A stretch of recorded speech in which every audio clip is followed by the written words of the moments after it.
Famílias e negócios, onde eles entrelaçam. E nós estamos aqui para mais um programa de hoje. Luciana, mais um bate-papo legal, uma convidada muito especial.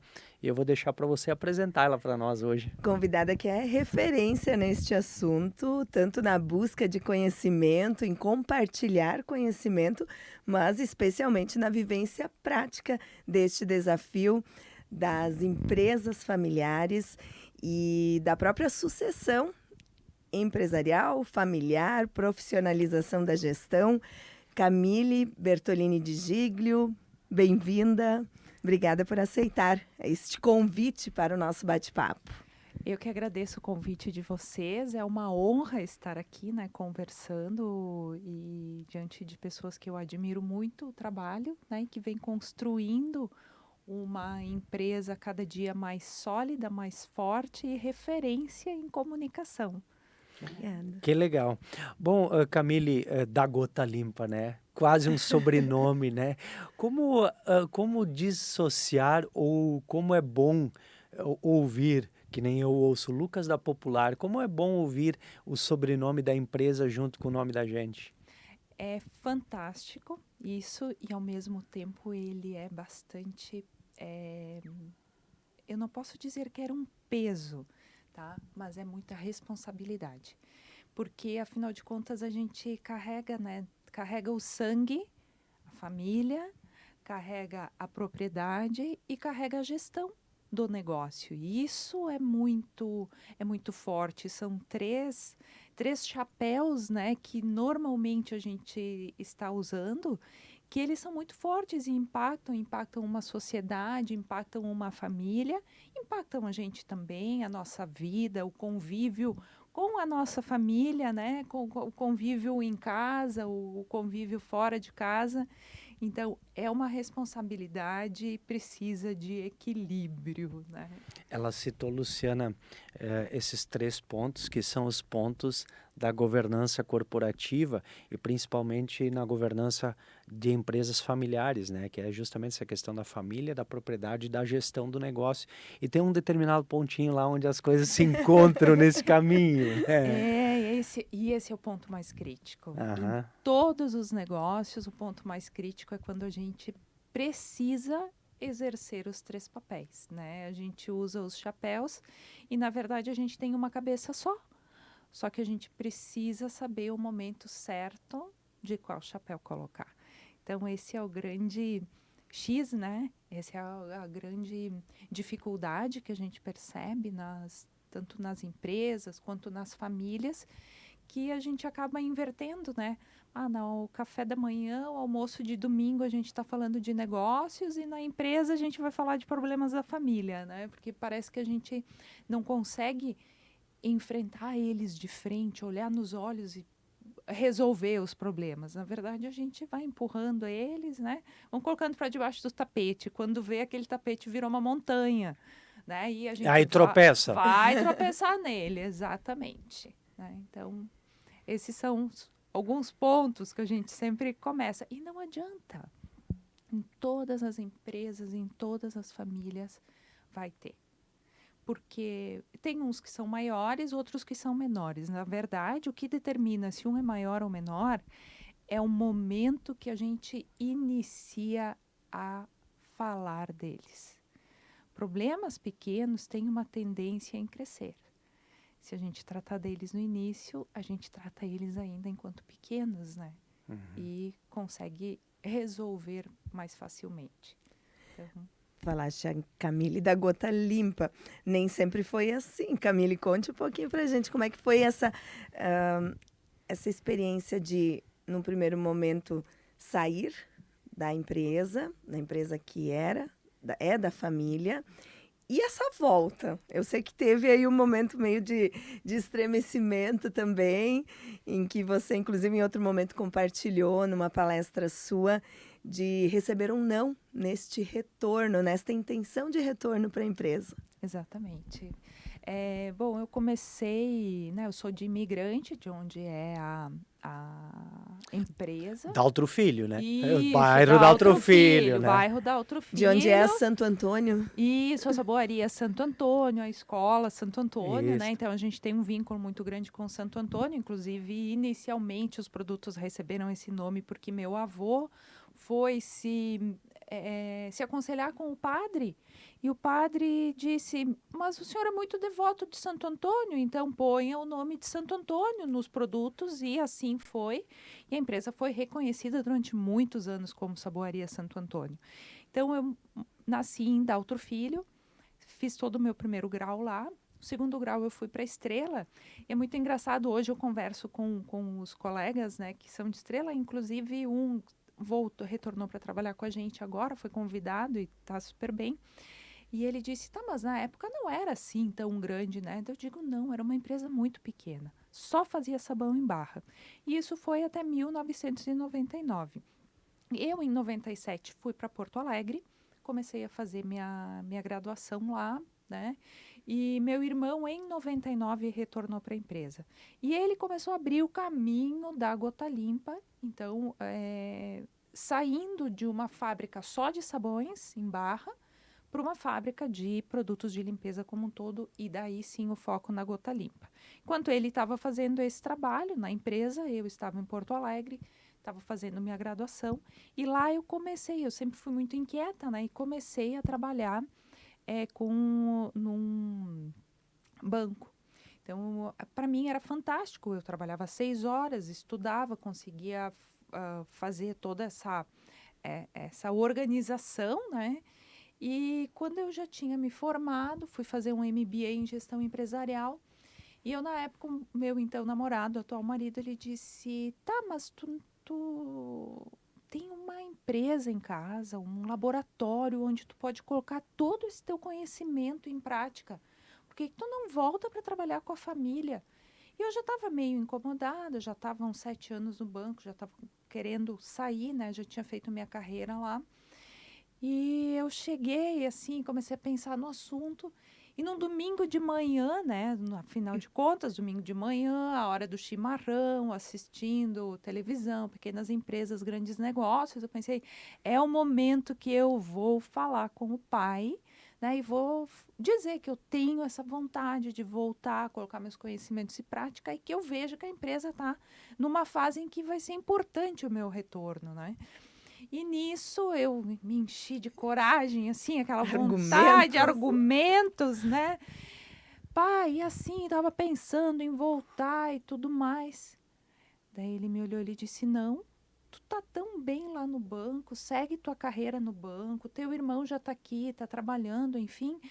Eu vejo que não tem espaço para ti na empresa, né? Que é muito melhor tu seguir tua carreira por onde tu está seguindo, e que isso, se lá na frente a empresa estiver maior, daí sim, mas por enquanto eu acho que não. Eu digo: pai, mas tu tem certeza? Ele disse: sim, mas qualquer coisa fala com o teu irmão. Se ele achar, né, que deve, daí a gente volta a conversar. E eu conversei com o Moisés, já com as orelhas mais baixas, né? Enfim, menos animada. E o meu irmão disse assim: você pode voltar amanhã para cá, porque tem muita coisa para ser feita. Sim, e aí é uma pessoa de confiança, né? Dentro do núcleo onde ele compartilharia muitas informações e decisões estratégicas. Exatamente, Lucas. E o que acontece? Ele estava vendo toda a necessidade de mudança, né? Porque ele sempre envolvido com a parte produtiva. Meu irmão é engenheiro químico, é responsável pelos produtos. Então, ele via essa parte produtiva, mas sentia falta de uma evolução na parte administrativa. E eu, formada em administração, já com gestão empresarial, ele disse... Ainda com a parte matemática do banco, né? Essa parte toda em dia, né? Essa parte toda. E sabe, Lucas, que foi isso que eu fiz. Eu procurei, eu disse: nós vamos buscar financiamentos para melhorar a empresa. A empresa já tinha uma boa idade, né? A gente já estava falando que precisava de uma renovação. E o que eu fiz? Exatamente isso. Eu entrei pelo caminho financeiro, o administrativo, fui trabalhando as pessoas. Em 2010, eu absorvi o comercial. Então, eu implementei, na verdade, início da exportação. Então, plantei todo o caminho assim para a gente fazer o processo de internacionalização do negócio. E em 2014, eu assumi todo o comercial. E daí que a gente definiu, porta para dentro, o Moisés fica responsável e porta para fora a Camille. Simplifiquei muito. Naquele momento que você voltou, a gestão, vamos dizer, da empresa ainda era do pai ou já estava com o seu irmão? Como que tinha uma divisão clara desse... Porque eu fico pensando Essa coisa dos papéis, né? nessa aceitação das novas ideias, do teu jeito de fazer, como foi isso, assim? Porque ouvindo você parece tudo muito tranquilo, mas eu imagino que não foi bem assim. Não foi. Então, na verdade, né, que se a gente pensar pelos círculos da governança, o meu irmão não chegou no círculo da propriedade, né? Ele chegou como gestão e família. Então, meu pai ouvia bastante ele, até porque ele tinha esperado ansiosamente o retorno dele, porque ele queria o químico dentro da operação. E o meu Que irmão... é um coração, né? Exatamente, que a gente precisa ter esse conhecimento, dominar. Mas também, o meu irmão é o filho mais velho. É o neto mais velho. Ah, sim. Então, Aí tem toda a questão cultural, né? Italiana e alemã que tem essa característica muito forte. Exatamente. Muitas vezes os pais, a sociedade, ela diz, tá, mas não tem. Se uma mulher assume, eles falam, mas não tem um genro, não teve filho homem para assumir a empresa, sabe? Então são posturas Que vocês mulheres precisam romper muito mais, né? E já estamos. Sim, Já estamos, não, tranquilo. Então, É que tem as precursoras, né? Exatamente, quem puxa a frente, mas se a gente pensar lá atrás, tiveram tantas mulheres que puxaram a frente, né? E hoje a gente vê esse movimento muito mais coeso, e é muito importante, porque se soma. A gente precisa do papel masculino, a gente precisa dos papéis femininos também, todos eles se somam. Mas o meu irmão, ele tinha uma abertura maior e, na época, tinha o tio que trabalhava também, que era sócio. E o meu tio, ele sempre falava uma coisa pro meu pai, o tio Bruno sempre dizia o seguinte, quando os teus guris voltarem para a operação, tu vai ver que as coisas são diferentes, porque o meu pai, ele tinha tem, né, muito conhecimento da prática. E pouco conhecimento técnico. Meu pai não estudou, ele aprendeu na vivência do dia a dia. E o meu tio não, meu tio é formado em geologia e ele já tinha esse conhecimento, então, da técnica, né? E como fazer as coisas de uma forma diferente. Então, ele dizia, nós vamos mudar muito a empresa quando os teus guris voltarem para cá. Claro que o meu pai, na cabeça dele, era o guri, só que ia voltar. Sim. E quando eu fui falar com ele, faz pouco tempo que eu contei essa história, ele encheu o olho de lágrima e ele disse assim, não, mas eu não falei isso. Então, eu disse, sim, pai, tu me falou isso. Daí ele disse, mas eu não lembro. E daí eu digo, bom, se a gente não lembra é porque a gente não falou de coração. Mas, na verdade, o meu pai, ele disse, se eu falei era porque eu tinha medo de que a empresa tivesse um tamanho tão pequeno que não desse fosse... conta da necessidade das duas famílias. Exatamente, que não fosse suportar a necessidade das duas famílias. E isso é muito comum de acontecer nas empresas, não quando a gente está falando de empresas onde tem um núcleo familiar tão pequeno. Mas quando a gente fala em empresas que são constituídas daqui a pouco por 2 sócios, 3 filhos, 4 filhos, 5 filhos cada um, daí começa a entrar os primos, vem o consórcio de primos. Gente, as empresas não crescem tão rapidamente para conseguir dá a volta, suportar exato, fica muito família. inchado, né? E aí não tem o volume de recurso suficiente que vem dessa matriz produtiva para dar sustentação. E aí uma das premissas básicas, né? Os sócios, os donos, eles devem servir a empresa e não se servir da empresa, né? Então, ali é um ponto delicado. Mas assim, Camille, olhando para essa contextualização de história, eu vejo como é bacana de ver, né? Mas teve toda essa tua caminhada até o comercial, e aí como é que foi essa tua caminhada para ser a executiva do negócio? E agora você já nem é mais a Eu ia executiva, dizer né? como foi essa decisão de colocar alguém no seu lugar. Essa E fora da consciência. família, né? E como é que isso mexe com as emoções também? Porque eu sei que a decisão foi racional, foi de gestão, foi de olhar vários aspectos, mas como fica a parte emocional nesse contexto? Sim. Eu vou contextualizar todo o movimento para mostrar o quão tranquilos, o porquê nós estamos tão tranquilos hoje, porque isso não foi uma decisão de cima para baixo, muito menos de uma hora para outra. Em 2013, a empresa estava numa situação financeira muito ruim. Eu falo que a geração de caixa nossa não era suficiente para pagar os carnês que a gente tinha feito, ou seja, a gente ampliou demais os investimentos, né? Eu mesmo sendo financeira, e ali eu estava já num papel de fazia o administrativo, financeiro, mas já tinha pessoas, tinha a contabilidade já estava interna, então a gente já tinha feito uma caminhada bem, bem importante. Mas a gente não calculou direito os investimentos, né? Baseados, a gente não estava, não tinha, nós não tínhamos parâmetros para definir o quanto a gente podia investir e o quanto não. Então, em 2013, esse tropeço, né, que a gente fala, e isso como diz o Jaime Troiano, né, o Papa do Branding, ele diz, tropicão também faz a gente andar para frente. Então, nesse tropeço, a gente também seguiu andando para frente, mas entendemos a necessidade de colocar alguém de fora, na época, uma consultoria na pessoa do Agostinho Dalla Valle, o nosso consultor especial, né? E ele, com toda a sua equipe, começou a nos trazer um parâmetro de indicadores.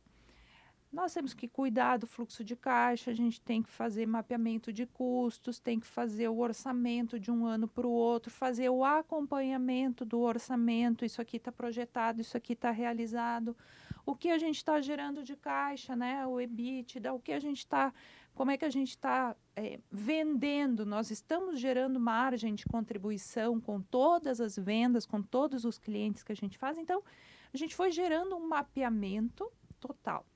Junto com esse mapeamento, a equipe fez também uma avaliação dos perfis.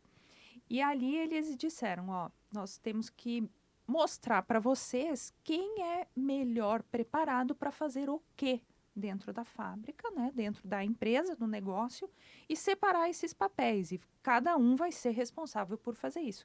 Então, o meu pai ficou mais com uma parte de administração, de custos, de avaliação, de preço de pedidos. Ele tinha esta função. Meu irmão ficou com o porta para dentro, foi aqui que a gente definiu, e eu porta para fora. E daí foi um problemão, porque eles disseram, o Jurandir não cuida mais do comercial, a Camille vai assumir o comercial, todo o comercial, não só a exportação. Então aí gerou muitos atritos, porque o pai tinha construído uma empresa até então baseado naquele conhecimento. E eu sabia que aquilo tinha nos trazido até este ponto, mas não era garantia de sucesso futuro. Então eu precisava fazer diferente. Com um senão, eu não tinha margem para o erro. Porque se eu errasse, a empresa não ia ter caixa para pagar suas... O teu papel comercial ela era muito importante, Era né? muito importante. Aliás, o comercial é tudo numa empresa, né? Ele puxa, ele faz, ele traz Sem vida. venda não tem nada, né? Não acontece, a gente não consegue girar uma empresa. Então, eu comecei a viajar para todos os lugares, visitar os clientes. Eu não sabia, muitas vezes, como chegar nos clientes. Eu tenho sempre uma memória... Vergonha também? Eu acho que vergonha não, mas medo sim. Porque, sim. assim, a primeira experiência, Lucas, foi numa empresa tradicional, né, uma rede de supermercados, que a gente sempre... O nosso canal é o supermercado. Essa rede de supermercados extremamente tradicional, em Bagé, com 2 sócios com mais idade, a idade do meu pai, né? tendo que receber uma menina, Ah, sim. né? Então, assim, aquele impacto, uma pessoa jovem, uma mulher chegando para conversar sobre negócios. E eu fui super bem recebida pelos dois, eles conversaram, a gente trocou ideias, me perguntaram como estava o pai, contei de toda a estruturação que a gente estava passando, enfim, e eles foram super abertos. E isso me deu motivação e coragem para seguir adiante e fazer o que tinha que ser feito. E eu não medi esforços, e eu fiz, né? Foi o momento em que eu deixei de lado, né, a questão da maternidade, a mãe, o cuidado com a família para pôr o pé na estrada e fazer o que tinha que Você já fazer. era mãe? Já era mãe. Minha filha tinha 4 anos, tá? De 3 para 4 anos. Agora ela tem quanto? Ela vai fazer 13 agora em julho. É. Isso aí, o tempo Uau. passou, né? Passou. E então foi. Aí começou esse processo, né, de eu ir para a operação mesmo, então mão na massa. E depois disso a gente entendeu que tinha que trazer uma pessoa do mercado mais apropriada para fazer essa parte. Contratamos um gestor, que daí ele tinha um conhecimento nacional, então ele já tinha vindo de outras empresas, e daí foi a entrada do Paulo Vilão, que é hoje o nosso CEO. Então ele entrou com esse papel de fazer a gestão nacional, eu segui com duas pastas, que eram o internacional, seguiu comigo, e a produção de marcas próprias, que a gente ainda tem uma pequena fatia disso. Nisso a gente foi melhorando toda a questão de governança corporativa. Então, começamos a fazer reuniões mensais de resultado. Ou seja, a gente se reunia para fazer avaliação do que tinha sido feito no mês anterior e o que a gente estava projetando para fazer no mês e nos próximos meses. Que isso é, no frigir dos ovos, um início de um conselho consultivo. Porque o nosso consultor externo, ele passou a ser quem presidia essas reuniões. Ele trazia todo o conhecimento dele e o embasamento técnico para que a gente pudesse seguir com o crescimento. Então, qual que é o papel de uma pessoa dessas, né? De um consultor que migra para conselheiro? Ele é uma pessoa que pensa muito no futuro, ele te traz questões que te instigam mais. Se hoje tem que falar sobre tecnologia, a gente vai falar sobre tecnologia. Você tem que falar sobre pessoas, gestão de pessoas, o quanto investir, qual que é a métrica para a gente investir num ano versus o que a gente gerou de caixa no ano anterior. Então, tudo isso tem medidas, tem formas da gente saber. E ali nós fomos trilhando esse caminho. Nesse trilhar o caminho, a gente percebeu que nós tínhamos fraquezas fortes, e as nossas fraquezas eram na parte de gestão. Por quê? Num lugar muito pequeno, uma empresa familiar, a gente tinha um grau de complacência muito grande. Tá? O que faz isso?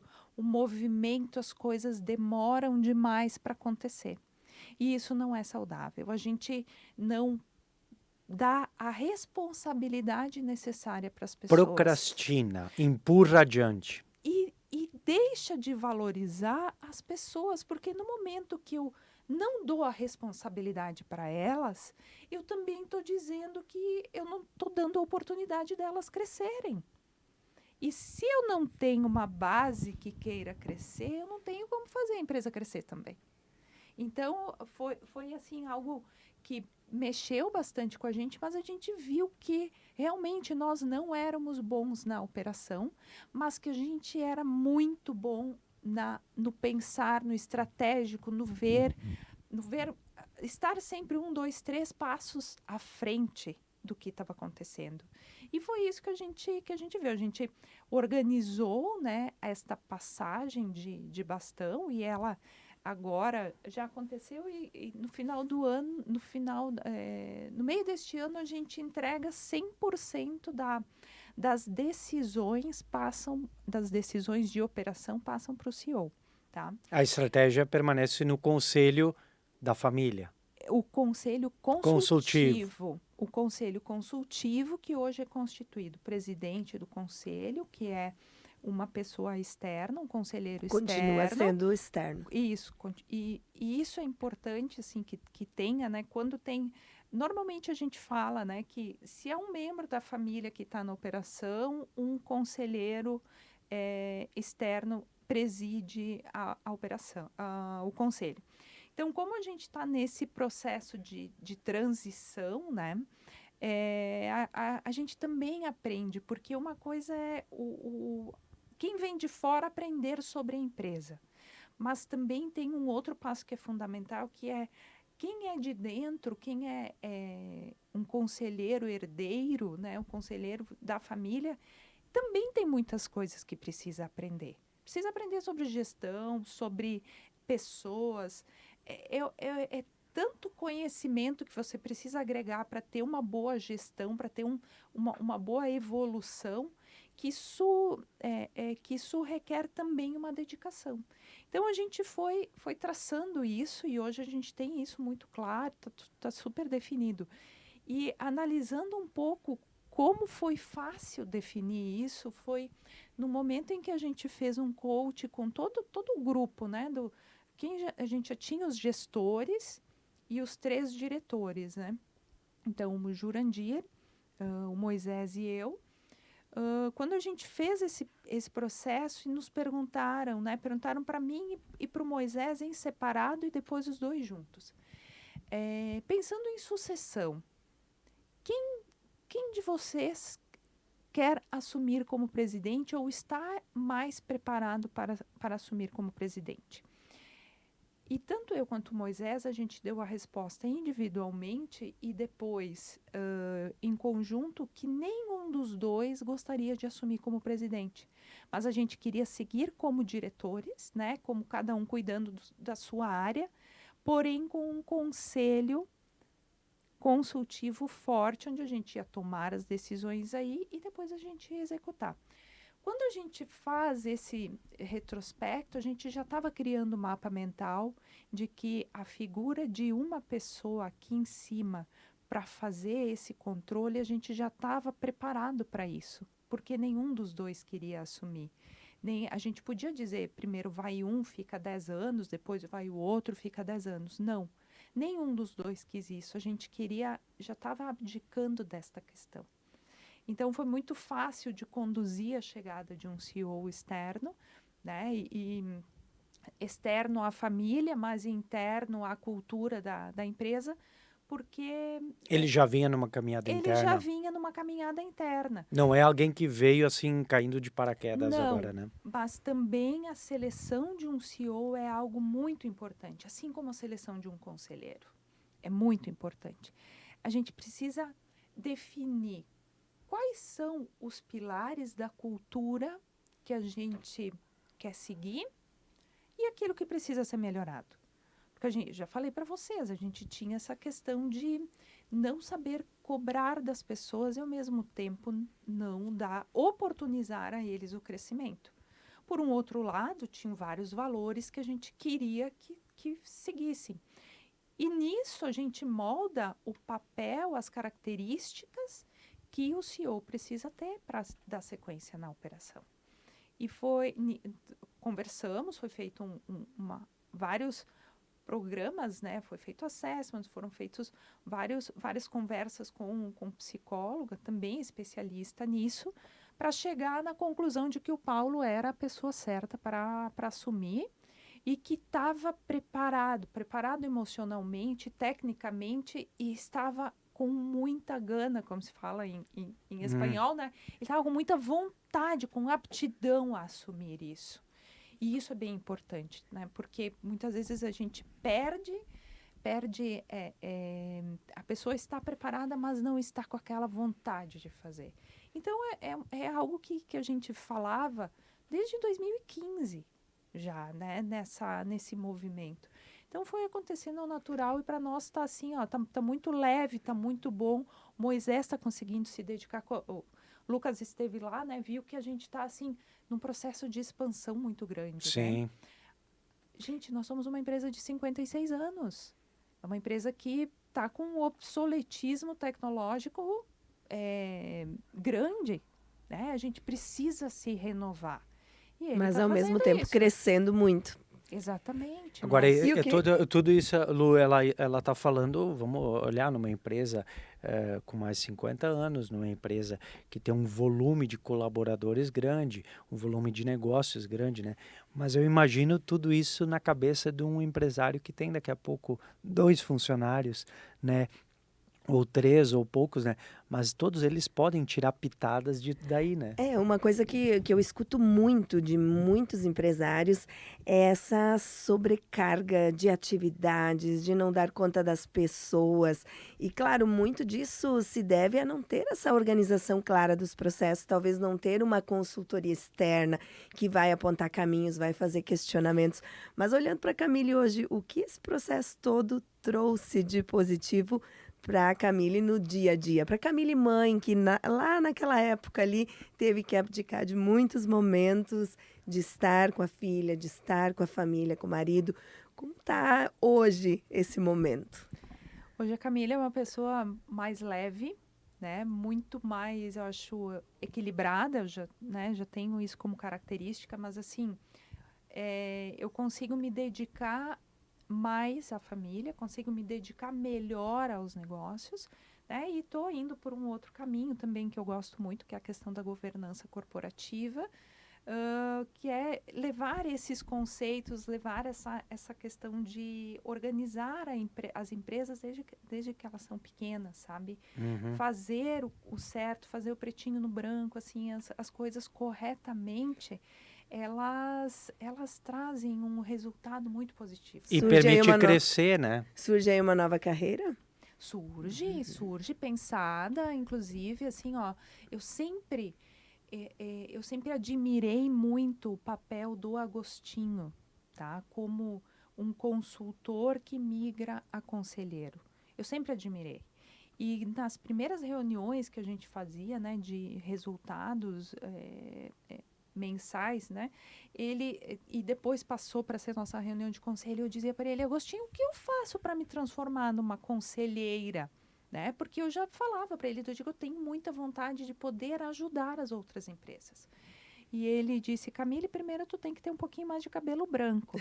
Eu digo: ok, entendi, vou então entendi que eu tinha que ser um pouquinho Então mais a gente não velha. pode esconder os cabelos brancos também. Também Não pode, não deixa pode. eles aí, né? Eles são resultado de muito trabalho, muita dedicação. E ele disse, e te aproxima do IBGC, que é o Instituto Brasileiro de Governança Corporativa. Eles têm muito material interessante, de leitura aberta, né, para quem quiser se aprofundar no tema, e que vai mostrando, assim, ó, que situações difíceis acontecem em todas as famílias, em todas as empresas, em todos os negócios. Né? O importante é como a gente lida com elas. Então, nisso eu consegui seguir, né? Já, assim, aproveitar o tempo, quer dizer, né? Se começa a sobrar um pouco de tempo, a gente Ocupa com outras ocupa coisas. com outras coisas, mas, assim, hoje eu sou uma mãe mais presente, né? E acho que isso é fundamental para os jovens, adolescentes, eles têm essa necessidade e me faz muito bem isso, né? Poder executar o papel de mãe, né? E como é que está a preparação dessa nova geração? Então, é isso que eu sempre falo, a gente nem bem pega o bastão, já tem que Já passaram. Quais os critérios né? hoje, se ela quiser seguir na empresa? Sabe, Luciana, que a gente ainda não tem definidos. Mas Tá, mas está no nosso radar, porque a Eleonora, ela tem 13 anos, né, vai completar 13 anos, mas os outros 2, que são os filhos do meu irmão, eles são bem pequenos, né, então Então tem tem 3, tempo ainda para. tem tempo, mas é importante a gente... Mas tem alguns cuidados básicos que desde a infância já são tomados, de todos terem as mesmas oportunidades, de todos estarem alinhados, pelo menos sabendo de onde provém os recursos para manter a família. Dentro da empresa, até por uma questão de De cuidado, segurança, de tudo certo. segurança, a gente acaba levando menos, mas sempre que leva, eles se apropriam mais do negócio, porque é diferente. Então, eu vejo que tem cuidado, sim, né? A questão de educação, a gente precisa deixar eles preparados para isso, porque eles podem não fazer parte da gestão do negócio, mas eles serão futuros herdeiros, né? Eles já são herdeiros do negócio, então eles precisam estar preparados, eles precisam saber, né? E isso, sentir, assim, olha, a Eleonora sentiu, talvez não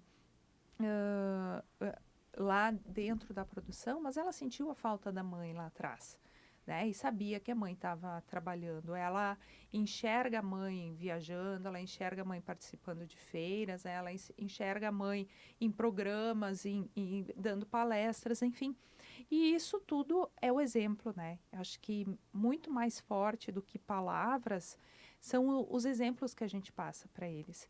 E uma das coisas que eu sempre procurei passar é que todo esse movimento que foi feito com amor, com dedicação e focado, porque tinham, né, as premissas aí, tinham limitantes, não podia errar, mas também era uma coisa que sempre me satisfez. Né? Se eu não gostasse de fazer isso, eu também não teria conseguido bons resultados, porque não adianta, a gente até pode trazer bons resultados durante um período, mas em algum momento a gente vai perceber essa deficiência, que isso é um peso e que as coisas elas vão começar a se esfarelar, né? Então, e se perceber a mãe apaixonada pelo que faz também, de alguma forma, facilita a compreensão da ausência em muitos desses momentos. Sim, e hoje também eu já tenho coisas que eu inverti, né? E eu falo isso muito para ela, por exemplo, alguns eventos eu tenho conflito de agendas, né? Entre alguma coisa que é muito importante para ela e alguma coisa profissional, que eu abro mão do profissional para estar com ela. Porque ela também abriu não foi por escolha dela, foi por minha escolha, onde eu realmente não podia, eu segui optando pela agenda profissional. Hoje eu já faço Essa inversão. Essa inversão, esse contrapeso. Né? Agora, olhando pelo lado família, né? Lembro da sua fala mais no início do bate-papo, comentando do empurrãozinho que o então namorado, marido, deu, dizendo: mas tu tem uma empresa, né, na tua família. Como é que foi o respaldo e o apoio do marido nesse momento em que você foi alçar voos e a filha talvez ficou muito mais no resguardo dele? E como é o papel dele hoje nesse processo de encaixe na família? Nossa, foi total, assim, o Eduardo sempre me apoiou, né? O Eduardo é uma pessoa visionária, ele sempre me apoiou, ele disse assim: tu precisa fazer, tu vai lá e tu vai fazer e tu vai ter meu apoio. E aqui em casa, deixa que as coisas estão sob meu comando. E assim, somos dois empresários, né? O Eduardo tem o negócio dele também. E isso faz quando a gente consegue fazer esse contrapeso. Quando um precisa mais, o outro assume, quando o outro precisa mais, né? Então, com esse contrapeso fica importante. Com isso já são muitos anos, né, de relacionamento, de casado, e que a gente isso só aconteceria, né? Eu falo isso muito para ele, que eu só me tornei na profissional que eu sou porque eu tive o apoio dele. Porque se eu não tivesse o apoio, eu poderia não ter alcançado o caminho, né? Trilhado todo o caminho que eu consegui trilhar. Porque ele sempre me incentivou. Né? Ele disse: olha, as mulheres elas têm que ter liberdade, elas têm que seguir, escolher aquilo que elas querem ser. Né? E ele sempre me dizia: eu não quero uma mulher que seja dependente de mim.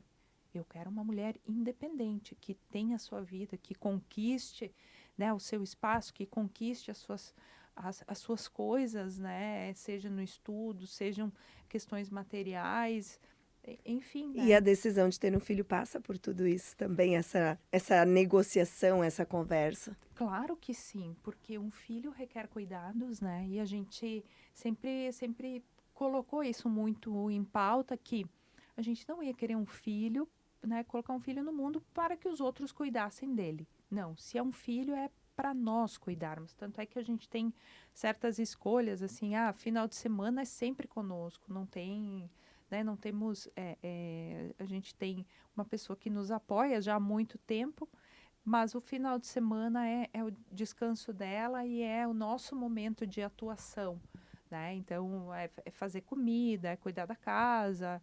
E eu adoro, né? Assim como ele também, agora que nem ontem à noite. Quando eu estava quase acordando, às 5h30, ele estava deitando.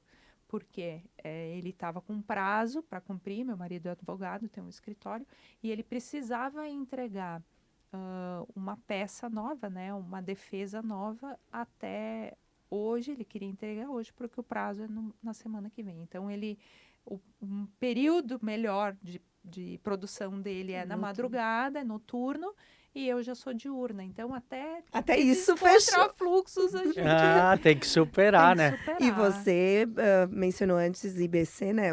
IBGC. IBGC. O Instituto você teve aí num evento também, toda uma programação durante 3 dias. Foi um dia inteiro inteiro. agora, né, que aconteceu em São Paulo. O IBGC, ele promove vários comitês, né? Esse comitê, ele é específico de empresas familiares, então são 22 integrantes do Brasil todo. E ontem a gente teve, na parte da manhã, nossa reunião mensal, e na parte da tarde foram 22 cases de empresas familiares sendo apresentados. Então, assim, tinham empresas já na 4ª geração, assim como tinham empresas ainda na 1ª geração. Como a gente, primeira para a segunda, como a gente vê, assim, características semelhantes que nem a 1ª geração, é muito marcante porque é o empreendedor, né? Ele está com muito a mão na massa, está fazendo, está executando, e não tem tempo para olhar, para organizar. Daí chega a 2ª, 3ª geração, que daí vem com isso. Não, nós temos que organizar, porque se a gente quer crescer, precisa ter isso organizado. Agora, todo mundo tem o foco, o primeiro lá em cima, todo mundo quer crescer. É incrível. Os empresários, seja 1ª, 2ª, 3ª geração, todo mundo quer crescer. Todo mundo quer desenvolver e crescer, né? Exatamente. Mas, assim, o que faz, por exemplo, a diferença, né? Empresas familiares, hoje, elas detêm 80% do mercado brasileiro, né? Das empresas, são familiares. E deixa eu até colar o número, porque eu sempre me atrapalho aqui, Luciane. E são 9 entre 10 empresas no Brasil são familiares. Tá? É um número muito expressivo. E um ponto que me chamou muita atenção na sua palestra em Lajeado, num dos eventos, essa mudança de olhar, porque a gente percebe muitas pessoas dizendo, a sucessão não dá certo, as empresas quebram, 70% não vão para a 2ª geração, dado inclusive que você trouxe naquele momento, mas da gente olhar o oposto, olhar para as 30% que conseguiram e ver o que estas estão fazendo. Fizeram de certo. Deixa eu só complementar, então, 9 entre 10 empresas são familiares, tá? 75% dos empregos do Brasil são gerados por empresas familiares. E 65% do PIB é gerado por empresas familiares. Então, assim, a gente é uma massa muito grande e que precisa ter esse cuidado. Então, o que essas empresas, né, que passaram 1ª, 2ª geração, o que elas fizeram de diferente, tá?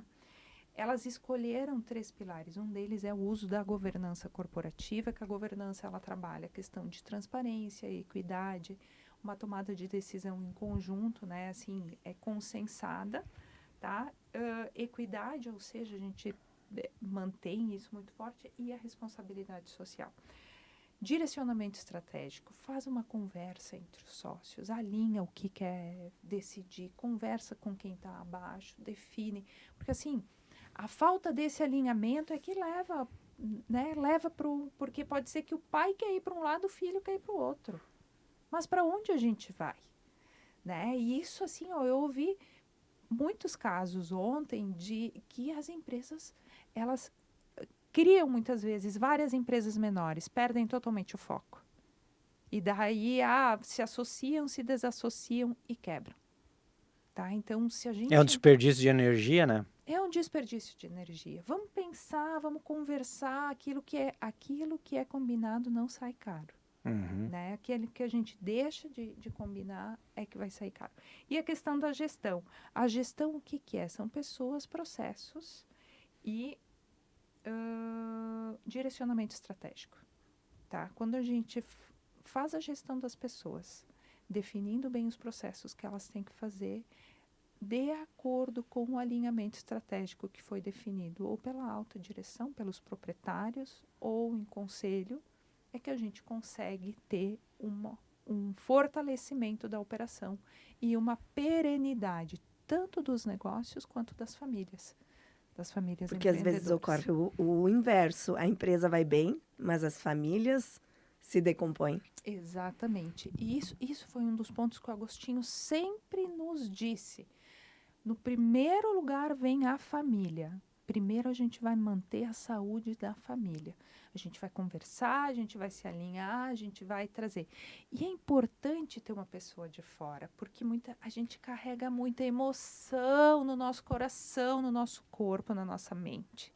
E quando vem uma pessoa de fora, ela vem limpa com isso. E ela neutraliza, né? Ela neutraliza. Ela costura, ela é um alfaiate que ela vai aí pespontando, vai juntando, vai conversando com um, vai sentindo as dores que a gente tem. Por que que isso está me fazendo mal? Né? Muitas vezes pode ser uma questão de amor do passado. Ah, mas o meu pai, ele gostava mais do meu irmão. O meu tio dava tudo pro meu primo.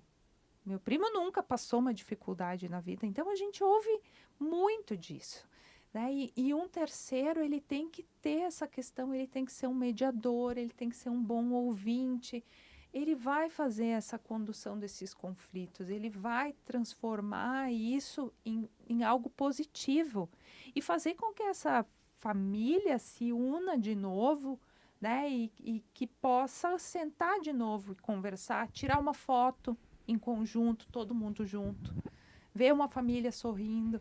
Então, assim, tem coisas que assim, são muito, muito maiores, né? Que a gente traz um benefício para a sociedade muito maior do que só uma geração de lucro. Mas as empresas precisam ter lucro. E empresas de famílias saudáveis geram maiores lucros. E aí, famílias e negócios, nossa, encaixou bem, muito bom. Camille, já encaminhando o final, obrigado por estar conosco aqui. Dá pra vontade bater de ficar a semana toda assim, ouvindo ela Só que aí nós temos que liberar a Júlia de lidar. Foi um prazer ter estado aqui, né, conversado com vocês. É um assunto que eu gosto muito de falar, eu tenho uma história que eu gosto muito. A nossa empresa é uma empresa que dentro, né, a gente teve sim nossas dificuldades, as nossas rusgas familiares, mas eu acho que quando a gente tem os valores familiares muito fortes, muito bem definidos, a gente consegue agir diferente também. Mas eu sempre falo, um agente externo, ele vem limpo, ele vem leve, ele faz tudo ser muito mais tranquilo, né? Que bacana, muito, muito obrigada. Nossa gratidão, né? Exatamente. Obrigada E a vocês. até o próximo Famílias e Negócios aqui no nosso podcast.